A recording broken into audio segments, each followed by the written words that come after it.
Reprise du débat, resuming debate, l'honorable député de Glengarry, Prescott Russell. Merci, Monsieur le Président. Il me fait plaisir de me lever en Chambre afin de discuter du projet de loi C-63. Évidemment, ce projet découle du budget et c'est d'ailleurs le 22 mars que notre ministre des Finances a présenté son deuxième budget qui vise essentiellement à créer de la croissance pour la classe moyenne et ceux et celles qui travaillent fort pour s'y joindre. Le principe est très simple, Monsieur le Président. Lorsqu'on donne un coup de main à nos citoyens et citoyennes qui en ont besoin, c'est toute la société qui en bénéficie. Baisser le taux d'imposition pour la classe moyenne est la première mesure que nous avons faite lorsque nous sommes arrivés à Ottawa. C'est une réduction d'impôts pour 9 millions de Canadiens et Canadiennes. Le parti d'opposition officiel, pourtant un parti qui s'identifie comme défenseur des payeurs de taxes, a voté contre cette mesure. Et aujourd'hui, on comprend peut-être parce qu'on l'a augmenté sur les mieux nantis en même temps. C'est peut-être pour ça qu'ils ont voté contre cette mesure-là. And Mr. Speaker, the second measure we put in place to ensure a more inclusive growth in Canada was the Canada Child Benefit. Again, the principle is very simple. Those who need it more will get more help, and those who need it less will get less help. The previous approach from the Conservatives was to send checks to millionaires. No matter your revenue, everyone got the same check. And to add insult to injury, they made it taxable, Mr. Speaker. In Conservative la-la land, the principle of equity simply does not exist. Under our plan, it means that almost 18,000 children benefited from the Canada Child Benefit in Glengarry, Prescott, Russell, my riding. A family received an average payment of $510 that is non-taxable. The Canada Child Benefit directly impacts families and local businesses in Glengarry, Prescott, Russell. And the official opposition likes to talk on defending the taxpayer, but when it comes to walking the walk, well, Mr. Speaker, they voted against our plan and in favor of a plan, and still defend to this day, in favor of a plan that would tax families. I'd like to see them quote that particular impact in the Fraser report. So the question is this plan working?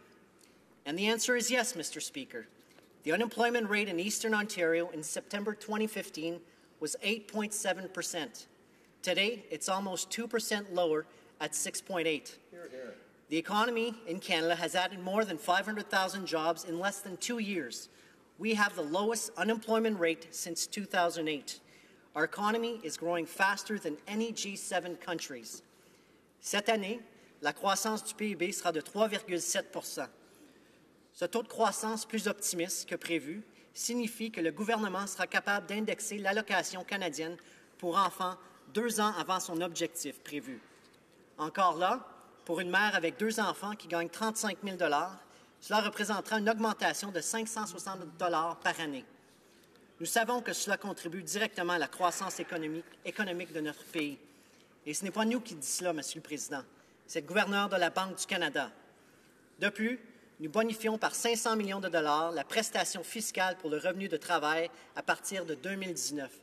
Une autre mesure qui aura un impact significatif sur les travailleurs de ma région. Nous sommes capables d'entamer ces mesures parce que la croissance économique est positive. Et nous le faisons tout en nous assurant que le ratio de la dette au PIB diminue. D'ailleurs, j'aimerais prendre quelques instants afin de discuter la raison pour laquelle nous avons décidé d'investir avec une approche prudente au lieu de couper. Monsieur le Président, nous ne pouvons pas parler de déficit sans mentionner le déficit d'infrastructures qui existe au Canada. Je n'ai pas un maire dans ma circonscription qui me demande qu'on coupe dans les programmes d'infrastructure. Pas un. Cette année, pour la première fois depuis son existence, la communauté de Maxville va enfin avoir accès à de l'eau grâce à un investissement de 15 millions de dollars du fédéral.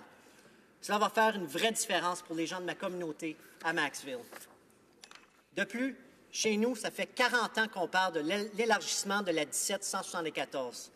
Avec l'annonce du train léger, un investissement de 50 millions de dollars sera alloué pour la construction de l'interchangeur sur l'intersection de la route 174 et Trim. Cela aura un impact direct sur les gens qui font la navette à Ottawa ou pour ceux et celles qui se rendront à la station Trim pour prendre le train. Le travail n'est pas fini, mais c'est un pas dans la bonne direction. I could name other infrastructure projects in Glengarry, Prescott, Russell, but the point is there is a tremendous need for our communities, and as I've said before, not a single mayor is asking me to cut funding towards infrastructure. So what is the legacy we want to leave to our children and our children's children? We could balance the budget at all costs and kick the can down the road for major repairs to infrastructure, or we could own up to our responsibilities and reduce the infrastructure deficit so that our children and our children's children can benefit down the road. I choose the latter approach, Mr. Speaker. I choose the latter because it's the responsible approach. If you have a leaky roof, you can't simply balance the family budgets in the hopes that the leaky roof will go away. You must take responsibility. Nous faisons cela parce que pendant 10 ans, les conservateurs ont supposément équilibré le budget.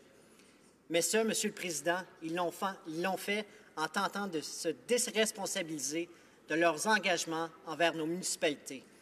Ils l'ont fait en disant à nos municipalités « Too bad, so sad, vous allez attendre pour donner de l'eau potable à vos citoyens ». Ils l'ont fait en disant à nos personnes âgées à revenus fixes, à nos gens les plus vulnérables de notre société, que vous allez attendre pour du logement social. Et pourtant, le fait que nous avons une population vieillissante n'est pas soudainement apparu dans les astres, Monsieur le Président. Nous nous devons de nous assurer que nos décisions aujourd'hui auront un impact pour demain. Et c'est pour ça que je suis fier que nous investissons 11,9 milliards de dollars dans le logement social. Ces investissements vont aider à nos personnes âgées, nos mères monoparentales ou les femmes qui se trouvent en situation de violence conjugale. Et sur le dernier point, nous savons qu'une des barrières pour qu'une femme puisse quitter une situation de violence est le logement. Et je tiens d'ailleurs à remercier le Centre Nova qui continue de militer pour nos femmes les plus vulnérables à Glengarry, Prescott, Russell. Monsieur le Président, nous sommes capables de faire cela parce que nous avons choisi l'investissement et la croissance. Malgré que nous avons un bon record sur la croissance, le plus fort du G7, nous nous devons de continuer. The more our companies prosper, the better it is for our economy. In order to spur that growth, we are investing $400 million over 3 years in a venture capitalist catalyst initiative, which will help our young businesses scale up to the next level. With leverage funds from the private sector, we could look at a $1.5 billion injection into our economy. We will also honor our promise to our small businesses to lower taxes to 9%, down from 10.5% by 2019. This will leave more money in the pockets of our entrepreneurs so they can, in turn, invest it in their businesses. Pour conclure, Monsieur le Président, le budget de loi C-63 portant sur l'exécution de certaines dispositions du budget aide à la croissance de la classe moyenne et ceux et celles qui travaillent fort pour s'y joindre.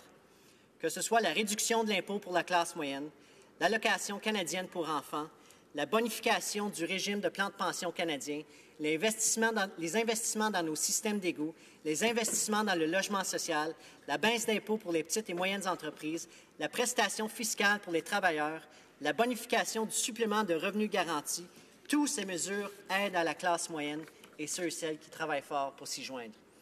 Nous savons que renforcer ces classes vont bénéficier à toute la société et je suis fier d'appuyer ce projet de loi. Merci, Monsieur le Président.